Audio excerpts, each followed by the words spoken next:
பாக்கியலட்சுமி சீரியல்ல கோயிலுக்கு வந்து ஏழியும் அமிர்தாவும் பிரச்சனை பண்ண கணேசன் உங்களை பின்தொடர்ந்து வீட்டுக்கு வந்துடுறாரு. கணேசனை பார்த்ததும் அமிர்தா வேல் பின்னாடி போய் ஒழிஞ்சுக்கிறாங்க. கணேசனை விடாம அமிர்தா வா அமிர்தா என் கூட வா நம்ம வீட்டுக்கு போலாம்னு தொந்தரவு பண்ண கோபியும் செழியனும் கணேஷ் கிட்ட தம்பி கொஞ்சம் பொறுமையாரு பேசலாங்கிறாங்க. அப்போ அமிர்தாவோட அம்மா அவங்க கிட்ட ஏன் அமிர்தா நல்ல வாழ்க்கை அமைஞ்சிருக்கு, எந்த காரணத்துக்கு கொண்டு அந்த கணேஷ் கிட்ட போகாது, நம்ம எல்லாம் நினைச்ச என்ன கணேஷ் எத்திரான்னு நினைச்சோம், அதனால தானே ஏழுக்கு ஒன்று கல்யாணம் பண்ணி வச்சோம், நல்ல வாழ்க்கையும் நல்ல குடும்பமும் வந்திருக்கு, நீ எந்த காரணத்துக்கு கொண்டு விட்டுறக்கூடாது, கூப்பிட்டான்னு சொல்லிட்டு நீ போகாதன்னு அட்வைஸ் பண்றாங்க.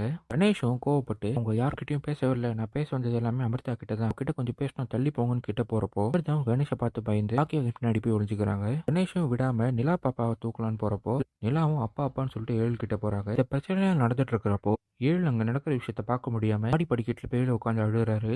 அழகத்தை பார்த்து அவங்க வந்து கோபி ஏழு அழகத்தரா நீ ஒன்றும் சின்ன பையன் கிடையாது, இப்போ யாரோ ஒருத்தன் அமிர்தாவும் நிலாவையும் அவங்க கூட கூட்டிட்டு போறேன்னு சொன்னா நாங்களாம் விட்டுருவோமா, நாங்க எதுக்கு இருக்கோம், கூட தானே இருக்கோம், பயப்படாதரா எல்லாத்தையும் நாங்க பாத்துக்கிறோம்னு சொல்லி ஏழு ஆறுதல் படுத்துறாரு. கணேஷும் ஏழு கிட்ட இருந்து எப்படியாச்சும் நிலாவை தூக்கணும்னு கிட்ட போறப்போ கோபி கணேசனை தடுத்து நிறுத்தி இங்க பார் கணேசா, நீ இறந்து போயிட்டு நீ இத்தனை நாள் எல்லாரும் நினைச்சாங்க, நீ நினைச்சதோட விளைவாக தான் அமிர்தாவை என் பையனுக்கு கல்யாணம் பண்ணி வச்சாங்க, உங்க வாழ்க்கையும் ஒரு வருஷம் சந்தோஷமா போயிட்டு இருக்கு, இந்த இடையூறும் இல்லை, எந்த பிரச்சனையும் இல்லை, நான் செத்து போனதா நினைச்சு நீ மறுபடியும் வந்து இந்த மாதிரி பிரச்சனை பண்ணணும்னு யாரும் எதிர்பார்க்கல, நீ பண்றது பெரிய தப்புப்பா தம்பி, உனக்கு இந்த விஷயத்தோட சீரியஸ்னஸ் புரியல அப்படின்னு சொல்லி கணேசனோட அப்பா அம்மா கிட்ட இங்க ரெண்டு பேரும் வயசுல பெரியவங்க, இந்த குடும்பத்துல இருக்கிற யாருமே உங்க பையனோட வாழ்க்கை நாசமா போகணும்னு நினைக்கல, அதுக்காக எங்களோட பையனோட வாழ்க்கையை கெடுத்துட்டு உங்க பையனுக்கு நல்லது செய்ய முடியாது.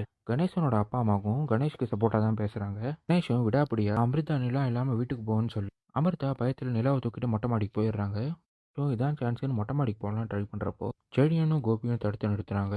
கோவத்தோட உச்சிக்கே போன கோபி இதே மாதிரி நீ வீட்டில் பிரச்சனை பண்ணியிருந்தா நான் போலீஸ்க்கு தான் ஃபோன் பண்ணுவேன், சரியா போலீஸ்க்கு ஃபோன் பண்ணுன்னு சொல்ல கணேசனும் திமிரா பண்ணுங்க, பண்ண மட்டும் என்ன ஆக போகுது, அவங்க வந்தா கூட அமிர்தாவும் நிலாவும் என் கூட தான் வரணும்னு சொல்லி நான் கூட்டிட்டு போயிடுவேன், அப்படி நடக்காத பட்சத்தில் நானே போலீஸ் கூப்பிட்டு வருவேன்னு மிரட்டுறாரு. நடக்கிற பிரச்சனைலாம் பார்த்து ராமூர்த்தியும் கணேசனை பார்த்து தம்பி வீட்டுக்கு வந்து தேவையில்லாம பிரச்சனை பண்ணிட்டு இருக்கு, அமிர்தாவே இப்ப மனசு உடைஞ்சு போயிருப்பா, பொண்ணுகிட்ட மேலும் மேலும் பேசி மறைச்சு உடச்சிடாதீங்க, ஒரு கொஞ்ச நாள் ஆகட்டும், அதுக்கப்புறம் இதுக்கு என்ன தேர்வுன்னு முடிவு பண்ணலாம்னு சொல்ல ராமூர்த்தி பேசின பாயிண்ட் பிடிச்ச கணேசனும் அதான் பெரியவரே நீங்க சொல்றதுதான் கரெக்ட், சொன்ன மாதிரியே நான் ஒரு வாரத்துக்குள்ள அமிர்தாவோட மனசு மாறுதான்னு பார்ப்போம், அப்படி மாறலாம் நான் அடுத்த வாரம் வந்துட்டு நிலா பாப்பையும் அமிர்தாவும் நான் கூட்டிட்டு போயிடுவேன், அப்போ நீங்க யாரும் என்ன தடுக்கக்கூடாதுன்னு சொல்லி அவங்க அப்பா அம்மா கூட்டிட்டு அங்கிருந்து கிளம்புறாரு. கணேசன் சொன்னதை கேட்டு ஏழு கண் கலங்கி நிற்க கோபி ஏழு சமாதானப்படுத்தி கவலைப்படாதரா நாங்களாம் உங்க கூட இருக்கோம்னு சமாதானப்படுத்துறாரு. இதான் இனி எபிசோட நடந்தது.